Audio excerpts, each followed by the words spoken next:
On the battlefield of nature, skin has evolved weapons for predation, armor for protection, and the means to move. From fish to dinosaurs to us. This is the incredible untold story of the organ that makes it all possible: skin.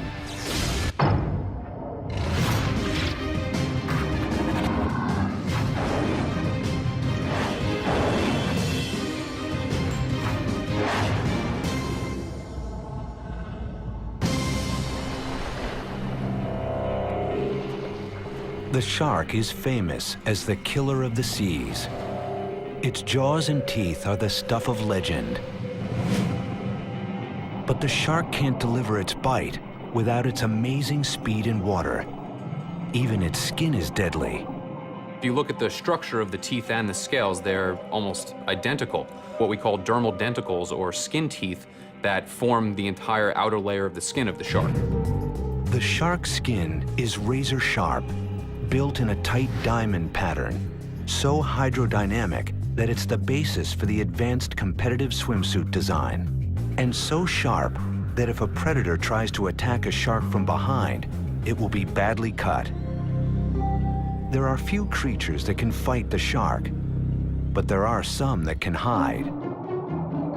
To avoid vicious predators like sharks, the octopus changes its shape, color, and texture in an instant to look like rock and algae.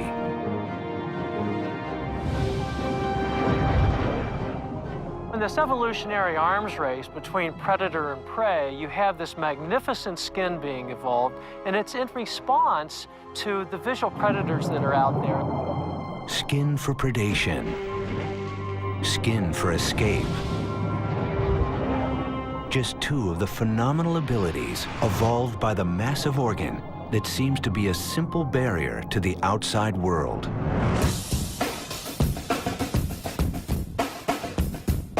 We don't tend to think about skin as an organ, but it is. Unlike a heart or a liver, it's an organ that is spread over the exterior of our body. And we see skin performing many important functions for animals, from species recognition to mating behavior to protection from predators and from the environment. Skin has evolved countless different ways across the animal spectrum, becoming nails, fur, hooves, and horns. Skin has evolved to meet the different needs of different species. This is an amazing course of evolution, that the rudimentary cells in skin have evolved in their own course to provide, in some animals, hair, in some feathers, and in others, scales. But for the first 200 million years of animal evolution, the story of skin was confined to the seas. Scientists believe that the first skin-like structure to appear belonged to some of the earliest animals to exist on Earth. Jellyfish are thought to have emerged something of the order of 700 million years ago. Peter Anderson studies jellyfish to find clues about how skin first evolved. The jellyfish was one of the first creatures to be able to move freely in the water, encased in a single layer of cells that worked together to protect and respond to the world outside. It was also one of the first creatures to use a protective layer as an attack weapon. Sting cells sense nearby prey and lash out in an instant. The sting cell provides the animal with a great ability to capture food and to defend itself, and that has allowed them to survive so successfully. But the jellyfish does not have a true skin. What we recognize as skin began with vertebrate fish. Fish grew a two-layer covering over 500 million years ago. From the start, these first creatures with backbones were a success, and eventually evolved into a world of animals with backbones, including human beings. As far as we know, this evolutionarily novel structure, this two-layered skin, first appeared in the earliest fishes. The skin of vertebrates is a unique kind of structure. John Long is a professor of biological sciences at Vassar College. Fish skin is made up of two very distinctive tissue layers, the epidermis and the dermis. The tough epidermis on the surface, like the jellyfish exterior, forms a barrier to the outside world. But the supple dermis that lies just beneath makes all the difference.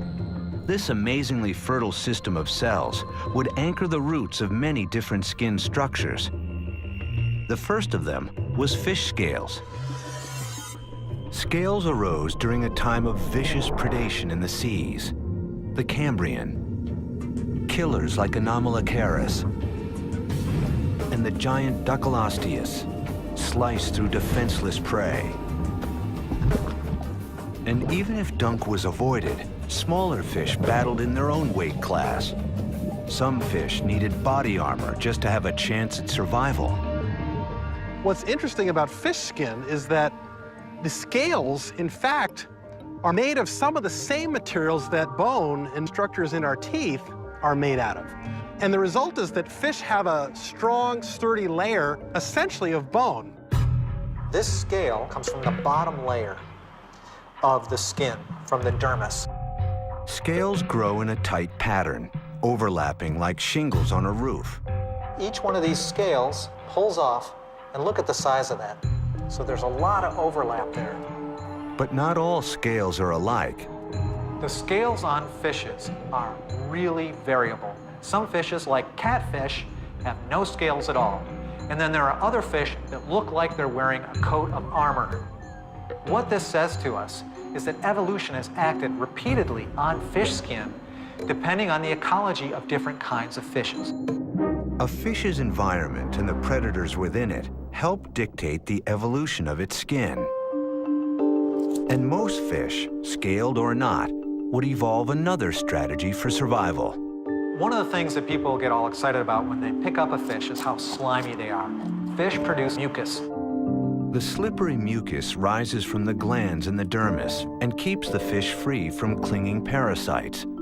It helps to quickly heal wounds, sometimes contains toxins to discourage predators, and even may help the fish swim faster by reducing turbulence.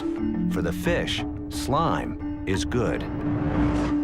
The basic fish skin system of epidermis and dermis, plus a coating of mucus, and often scales, once evolved, worked so well that it remains in place to this day. After over 200 million years of evolution, descendants of the first fish ventured up on land and found fewer predators and plentiful food. But this new environment was harsh. If they were to survive here, they would have to evolve a far tougher skin. When you're living in an aquatic, a watery environment, the skin can be a little bit more giving. The minute you come up onto land, you've got some real major things you've got to overcome. Throughout the history of the vertebrates, skin has always had the basic function that it keeps the internal environment constant, even though there are changes outside the animal. But when vertebrates came up on land, there was a new requirement on skin, and that was to avoid drying out. And so the skin that fish have isn't sufficient. We went from skin that was wet all the time to skin that had to be dry. Land held promise if skin could evolve. 360 million years ago, smooth-skinned tetrapods crawled out of the sea onto land. These four-limbed creatures evolved from scaleless fish. They would be the common ancestor of all reptiles, amphibians, birds, and mammals. Their transition to life on land would not have been possible without the evolution of new adaptations to their skin. You've got to remember first that they came from an aquatic environment. Land is rough and dry, and the first of these four-legged creatures had thin, highly permeable skin. They could not survive long as they crawled across solid ground. It was skin which had to be kept moist, which meant the animals had to return to water regularly. If it dried out, the animal would die. As some animals spent more time out of the water, they evolve a tougher outer layer. A protein long present in fish skin would supply it. It's called keratin. Keratin was the absolute key to success, the key innovation that made life on land possible and versatile. Anthropologist Nina Jablonski studies skin. Keratin is one of these wonderful molecules in evolution that is used over and over and over again in different places. Our hair is made of keratin. Nails are made of keratin. The claws of other animals, including birds, are made of keratin. Keratin is found in the horn of the rhinoceros and in the hooves of hooved mammals. It's all over the place. Keratin grows in dense packs of cells, and it toughens the skin surface. Keratin is skin's moldable plastic. Depending on how it combines with other elements, it can appear in many forms. It can be soft, like plastic wrap, or hard, like plastic cups, but it always provides a durable barrier. This is the amazing thing about evolution, is that you can take a very basic kind of structure and tweak it a little bit here and tweak it a little bit there to have it serve different functions. Scientists think that keratin first appeared in the skin of amphibians in places where it was most needed, like the foot pads, where rubbing and abrasion were most likely to occur.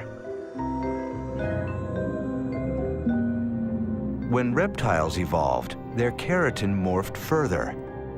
Gradually, it spread across the entire reptile's skin, providing increased protection and better survival.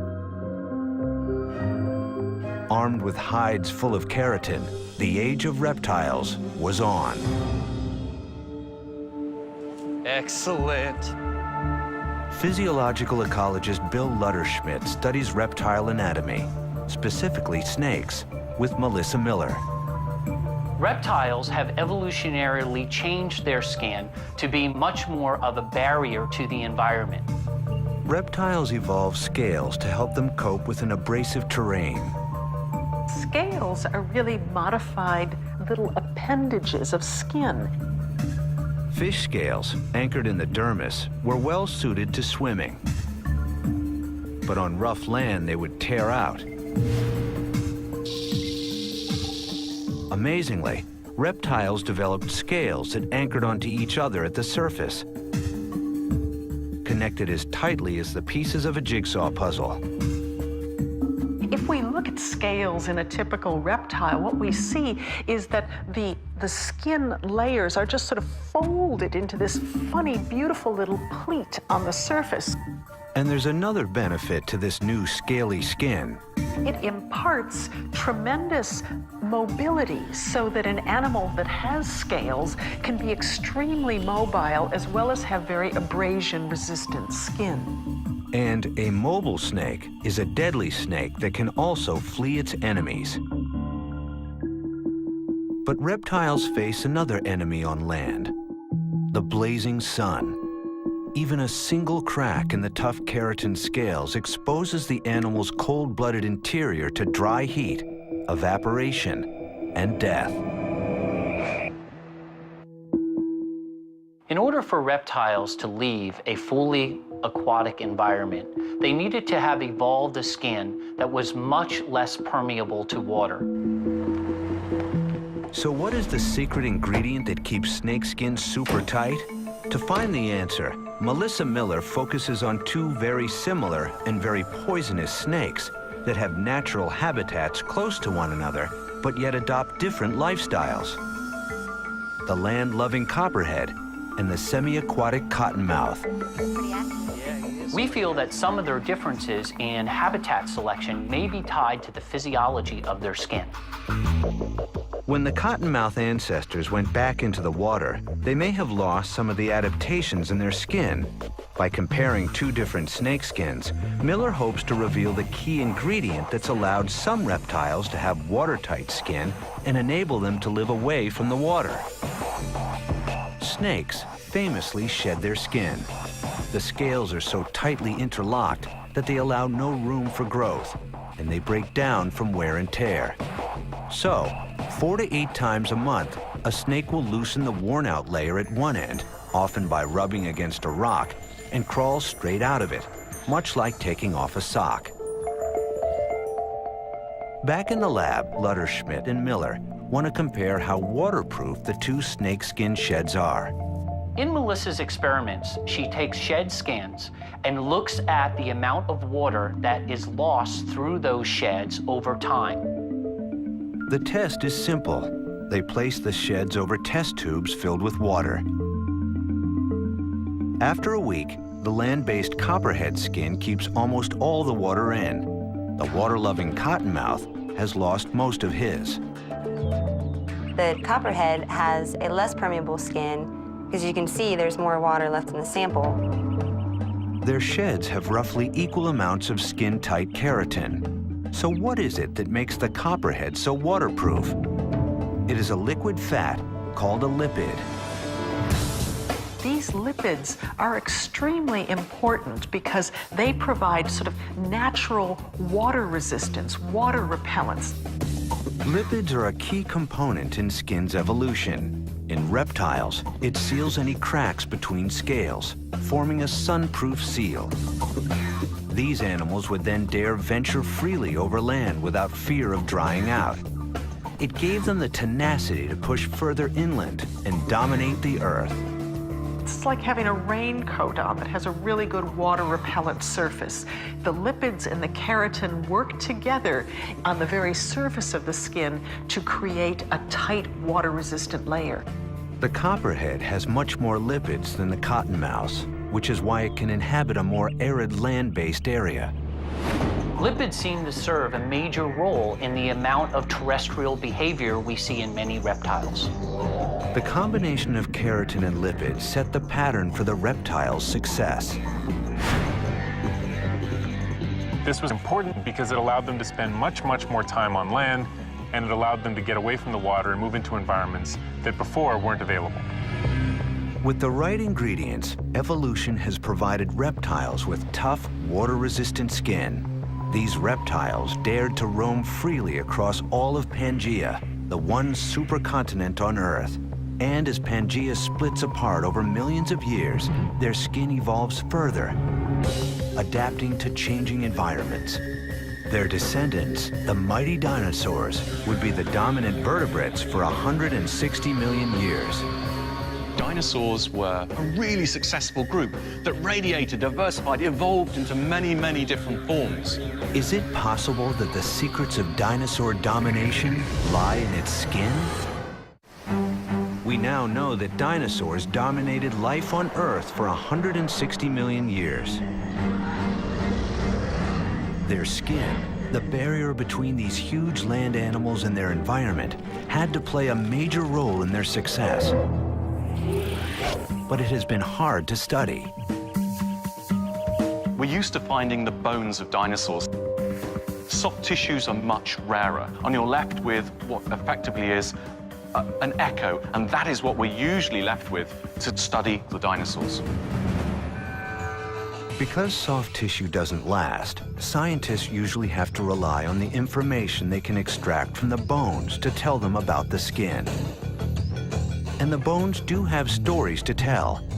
In them lies evidence that in the age of dinosaurs, what was needed for survival was armor for defense, weaponry for predation, and enough protection to survive long-distance travel. We see huge variations from one species of dinosaur to another. And skin is where these major adaptations for survival occur. Stegosaurus was a plant-eating dinosaur, and we know that from the very small teeth that it had. Paleontologist Ken Carpenter excavated the most complete Stegosaurus skeleton ever found in 1992. These plates are very large, triangular structures, and they were covered with skin. These tough, sturdy plates were defensive armor, evolved as deterrents to meat-eating predators. We think that Allosaurus may have, in fact, been the top predator for Stegosaurus. We know that because of the evidence that we find of tooth marks on Stegosaurus bones. We also have evidence that Stegosaurus did defend itself against the Allosaurus because we have Allosaurus bones that show punctures from the spike of the Stegosaurus. The Stegosaurus's tail spike was an early proof of the modern adage, the best defense is a good offense. These hard structures found on the outside of plant-eating dinosaurs are heavy outgrowths of skin made of the dense protein keratin. Just like with reptiles, the keratin on its skin would help it ensure its survival. Over time, this tough skin is reinforced by bone that grows right in the skin. Nature's innovation called ossification. This spike actually formed within the skin, and it was probably covered by a material much like our fingernail. Ossification can still be seen today in the tough skin of alligators and crocodiles, some of the closest living relatives of the dinosaurs.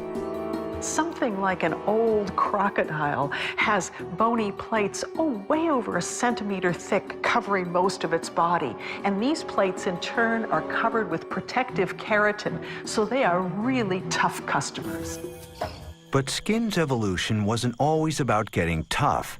Something soft was evolving on the skin of some dinosaurs. Feathers. Feathers have a single shaft from which radiate filaments of keratin. This is Sinosauropteryx, which shows a furry down of simple feathers. Because of the simplicity of these early feathers, scientists believe they evolved not for flight, but as insulation. Feathers evolved as a skin structure, possibly, as is the case for fur, for insulation in small, ground-dwelling predatory dinosaurs. Fossils have revealed the dinosaurs' armor and shown evidence of the first feathers on Earth. But in 2007, paleontologist Phil Manning was invited to study an incredible Triceratops fossil found in Wyoming. I was contacted by a paleontologist, Peter Larson, who discovered a Triceratops. We know that this particular fossil is of a Triceratops because we have the beautiful three-horned skull at one end of the fossil. Triceratops was the largest of the horned dinosaurs, measuring approximately 25 feet long and a whopping 10 feet in height. What made this find so special was something that had never been seen before: dinosaur skin. And it was only when they started removing large tracts of the sandstone which was encasing this beautiful fossil that they discovered these large tracts of skin impressions, or what might have actual skin, preserved on this amazing fossil. Manning's excitement about this find's importance is palpable. It's not like finding a few disjointed sentences which are hard to piece together to work out what they actually mean. Here we've got a full-blown paragraph, if not a whole chapter, which we can gently thumb through and understand so much about this particular animal's skin. Powering up the electron microscope, Manning is about to take his first step toward cracking the skin sample's code. The view is an unprecedented trip back through time. What you're actually looking at on the screen here is the surface of our fossilized skin. That's beautiful. You're looking at the surface of some Triceratops skin that's a little over 65 million years old, and that no one's ever looked at it in this resolution before. This microscope allows Manning to see what elements are present in the fossil. Where we haven't got elements identified, I can actually use the software in this machine to help identify the specific element. We've got silica, oxygen, carbon is present. That could be some of the plant remains that we find within this environment. Some of the elements present in the skin fossil suggest some tantalizing ideas. Ooh, manganese. I like manganese. Manganese is important. Elevated manganese levels may indicate that the skin was fossilized in colder than expected conditions. As the clues are pieced together, a new window into the Cretaceous environment begins to emerge. But the biggest surprise is on the outside of the animal. They discover an enormous variety in the size, shape, and texture of the scales on the skin. They're not small scales. These are quite robust, tough-looking scales. A new, clear picture of Triceratops comes into focus. Now, looking at the types of scales that we see on the skin on this particular Triceratops indicates that it didn't have a soft spot on its backside. Manning finds tough scales that would protect this creature from its harsh environment. But surprisingly, there is no bony ossification. This animal would have little defense against a T-Rex bite. Triceratops lived toward the end of the dinosaurs' incredible 160 million year reign on Earth. Scurrying beneath the beast's lumbering feet were a different kind of animal. Warm-blooded mammals whose adaptive skin would change in ways that would allow them to grow and dominate the world as the dinosaurs had before them. Mammals lived for 160 million years in the shadow of the dinosaurs. They remained small and out of the way for a long time. But with the dinosaurs gone, there is new opportunity, and hundreds of new species evolve. And two amazing adaptations in skin ensure their survival almost anywhere. Mammalian skin is different again from reptilian skin because mammals differ fundamentally in their physiological properties. This physiological difference rests in the way the bodies regulate their temperatures. Reptiles are cold-blooded, so their body temperature depends on their surroundings. When it is cold, their body temperature dips. They become slow and sluggish. When it's warm, their body temperature rises. They are more active. Mammals, on the other hand, are warm-blooded. They maintain their own constant body temperature. This gives them an advantage in a climate with seasonal changes and extremes of hot and cold. But it also presents a challenge, because in the cold, warm-blooded mammals like us can freeze to death. As with the reptiles before, mammalian skin responds accordingly. The skin of mammals has evolved over several million years to have certain properties, including marvelous outgrowths called hairs that protect the surface of the mammal and provide tremendous amounts of insulation. Hair also guards against rubbing and abrasion, providing a lot of protection against routine wear and tear. So as an animal's running through the forest or rolling on the grass or on the ground, it is completely protected. The ancestors of mammals, sprawling reptilian creatures called synapsids, probably already had evolved hair. It is thought that hair began as a mutation on the skin, sprouting up in small spaces between the scales of creatures, like weeds in a brick path. A close-up look at a contemporary human hair reveals that while hair appears smooth, it's actually scaly, just like a reptile scale. It's why our hair can tease up and be tangled into a mess, and why it lies flat when combed in line with the scale's bias. Hair is formed in the lower dermal layer of skin and can easily regenerate. Mammals evolved a unique kind of skin, one that boosted its chances of survival. They now have a head start in exploring new terrains because their insulation enables them to travel long distances and adapt to different climates. But it's not just about staying warm. In some climates, it's about keeping cool. The elephant's tough skin and large barrel-shaped body retains a lot of heat.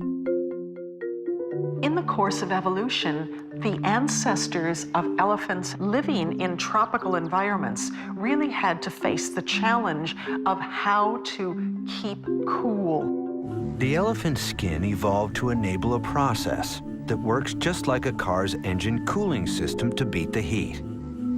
Elephant ears, like two living car radiators, are built thin, stretched over cartilage packed full of blood vessels. And just like coolant arriving hot from the engine, hot blood circulates from the elephant's body into its ears, where it is cooled by its proximity to the open air. Ear flapping kicks up a breeze and boosts the cooling effect like a radiator's fan. And the elephant's blood, cooled by up to 10 degrees, is kept from overheating in the blistering sun. Frequent baths of water and mud help too. With heating and cooling systems in place, mammals are able to spread out over all 7 continents. But this isn't the only secret to the mammal's success. Skin in females goes through another remarkable transformation. Without skin, we wouldn't have had mammary glands. Female mammals develop the ability to lactate, passing nutrition to their young through skin. Hey, buddy. Biologist Katherine Hind studies lactation and its role in survival and behavior in a managed population of rhesus macaques on Cayo Santiago Island in Puerto Rico. Rhesus macaques, like the ones on Cayo Santiago, typically nurse from 6 months up to about a year. Mother's milk, delivered through the mammary gland, greatly improves the chances of a baby's survival by providing nutrients and antibodies that protect against diseases. The evolutionary roots of breastfeeding go back over 300 million years to the time of the strange reptilian creatures called synapsids, ancestors of mammals, and us, who laid eggs rather than carried their young. Synapsids, 310 million years ago, evolved a mechanism for expressing fluids through their sweat glands that kept eggs moist. Over subsequent millennia, the fluid that simply dripped from the skin like sweat grew richer and richer in nutrients. Today, there are only 3 species of egg-laying mammals called monotremes. The best known is the platypus, which, like the synapsids, lactates through pores in the skin. The skin has turned sweat into food. The fact that modified sweat glands turn out to be milk-producing glands that actually feed mammalian young. This is a superb example of evolution. In another lineage of mammals, mammals' milk grew richer, the delivery system more elaborate, until the familiar and successful combination of nutritious milk, breasts, and nipples was in place in almost every female mammal.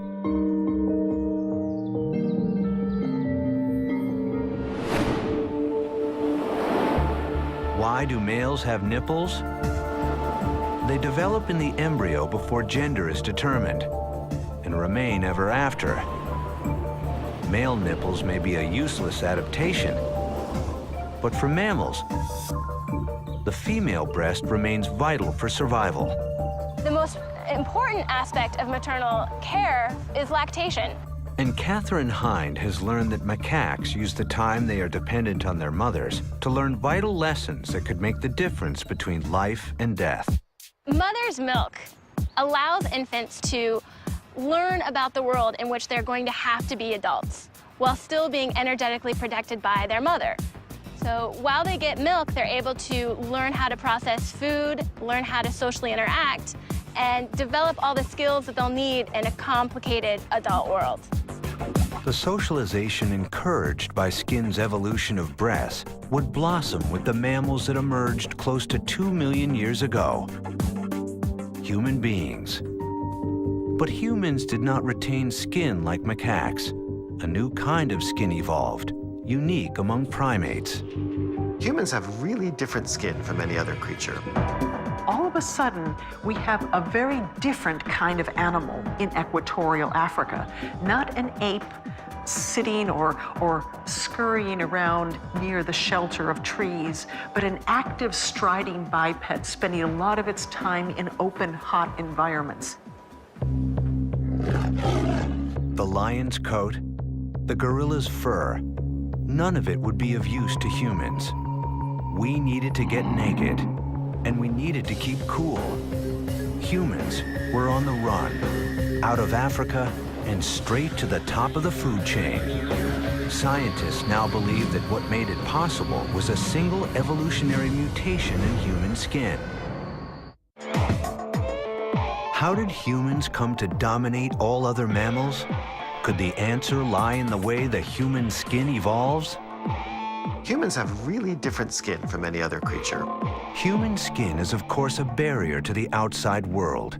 It protects our insides and is by far the largest organ in the human body. it is responsible for 1/6 of our body weight. In other words, if a 160-pound man were able to step out of his skin, he would lose more than 26 pounds. It's hard to find important function in the body that skin doesn't have a role in. Human skin, like all skin of animals with spines, is made up of 2 distinctive layers. The top one replacing itself completely over the course of 28 days, shedding 500,000 cells an hour. This churning mix of dead and live cells seals out water, dust, and germs. It is a very, very specialized, unusual organ that is simple but deceptively complex. Dan Lieberman is a professor of biological anthropology at Harvard University. I studied the evolution of the human body. I'm interested in why the body looks the way it does and how it got to be that way. Humans are most closely related to chimpanzees, and we know that the human and the chimpanzee lineages diverged sometime around 6 to 7 million years ago. The last common ancestors to chimps and humans, hominids, lived in the tropical climates of Africa. They looked like chimpanzees, walking on all fours and covered in hair. Sometime around 6 million years ago, hominids got up on 2 feet and became bipedal. And for millions of years, the earliest hominids were sort of bipedal chimps in a way. Being able to stand upright and walk is only part of the human evolution story. As humans begin spreading out across continents, something else proves to be critical in the quest for domination: the ability to run. The human lineage became more active, and they increased in stature and their levels of activity. Different physiological needs became apparent. But what enables humans to be able to run in the first place? The answer lies with skin. Dan Lieberman and his team at Harvard examined why and how human beings evolved to run. And they believe the evolution of our skin played a big role in that change. Lieberman and his team demonstrate that at least 27 anatomical features on the human body evolved solely for running. To them, that is clear evidence that running is an extremely important part of what gave humans a big advantage. Most pronounced among these features, our large gluteus maximus, better known as the butt. Humans have an enormous gluteus maximus. It's the largest muscle in the human body. If you were to look at a chimpanzee's rear end, you'd see it was very small, very, very pathetic. So, are you ready? I'm recording. When our subject was on the treadmill walking, you saw that not much is happening. She's not really sweating very much, and her trunk is very stable, and her gluteus maximus isn't firing very much. But when she starts running, she's falling. Every time she hits the ground, her body wants to fall forward. There go the gluteus maximi. The powerful glutes kick into gear when we run to keep us from falling over, stabilizing the trunk and legs.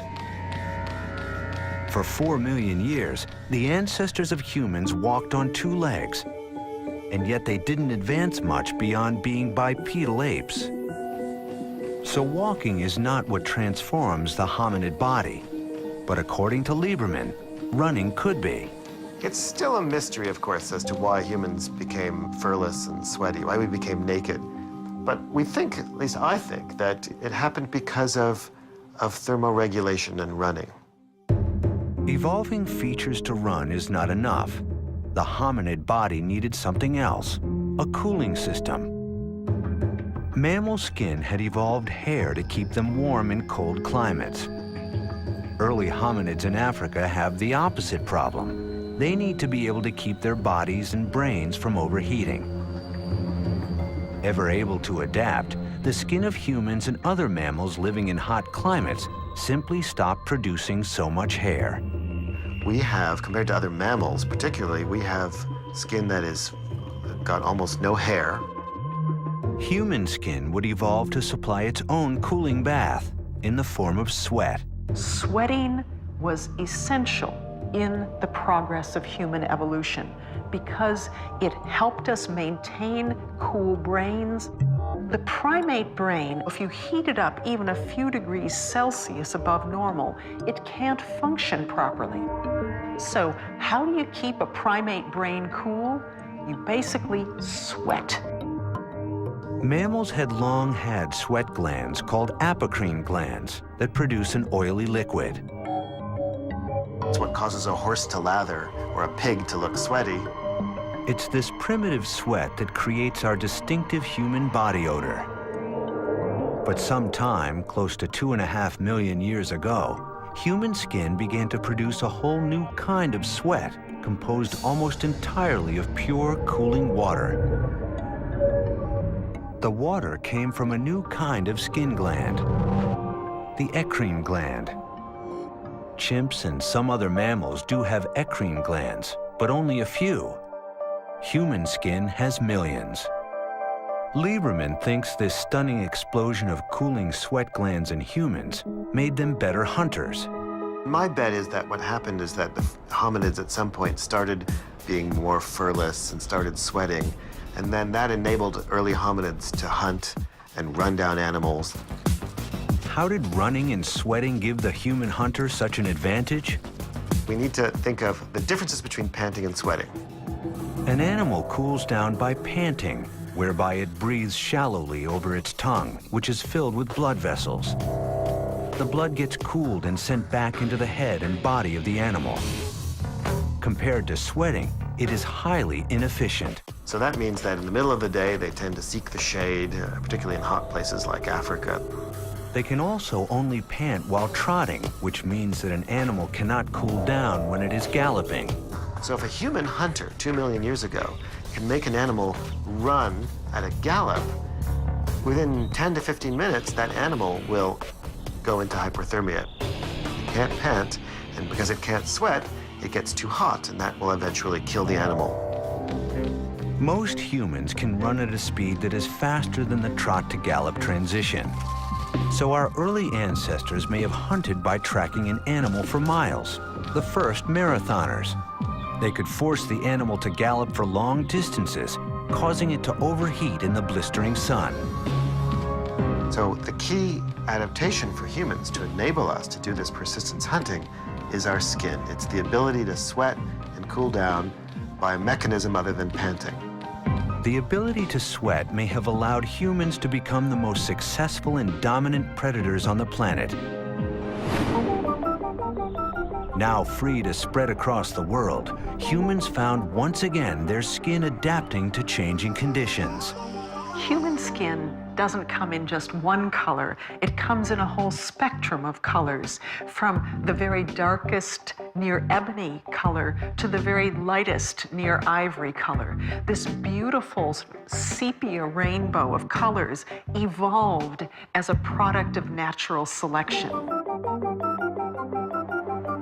Humans are remarkable because they have a wide variety of skin colors. Peoples that live in very sun-rich environments tend to have a lot of melanin in their skin because melanin helps protect from damage by the sun.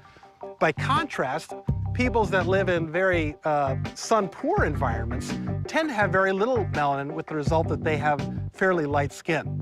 It's controversial how much of human skin is adaptive versus how much is simply serendipitous as a result of chance. Today, the environment is changing at a rapid rate, as it has done many times before. Animals all over the world, including us, will have to adapt or die. No one knows whether skin will be up to the challenge one more time. Right now, animals living on the surface of the Earth are undergoing unprecedented environmental challenges, not only from global warming, but also because of a slow erosion of the ozone layer. Some animals can't even tolerate where they live, and they have to move to cooler places.